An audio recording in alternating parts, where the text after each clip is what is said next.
দেখো বাজার থেকে কত বড় একটা জিভ এনেছি। এই এসব উল্টোপাল্টা খাবার আমি তোমাকে আনতে বারণ করেছি না? এগুলো কেন নিয়ে আসো বাজার থেকে? এগুলো কিনতে গেলে টাকা লাগে না? টাকা লাগে আমিও জানি, তাই বলে তুমি এরকম ব্যবহার করবে? এসব খাবার আমার একদম পছন্দ না, যাও আমার সামনে থেকে সরে। তুই কেন যে ওর কাছে বকা খেতে চাস? চল আমরা দুজন মিলে পরিষ্কার করব। কড়াইয়ে এক বালতি পানি দিয়ে দিলাম, এখন এটাকে আমি ভালো করে সিদ্ধ করে নেব। মা বাবা তোমার জন্য এই কাঠগুলো পাঠিয়েছে। আরে তোর বাবা আমার উপর রাগ করছে, আবার কাঠও কেটে দিয়েছে। এদিকে আমি বেশ অনেকগুলো পেঁয়াজ কেটে নিচ্ছি। পেঁয়াজ দিয়ে আজকে জিভের একটা ভুনা করব।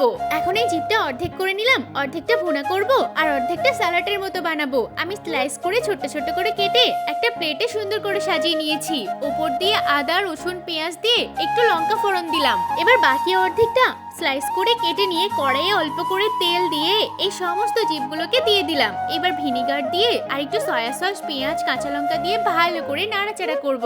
রান্না শেষ, এবার প্লেটে তুলে নিচ্ছি। আরে বাহ, কি দারুণ সুগন্ধ বেরোচ্ছে। রান্না হয়ে গেছে, তাড়াতাড়ি করে খাওয়া শুরু করে দি। মামা তুমি একটু কম করে খাও, এমনিতেই মোটা হয়ে যাচ্ছ।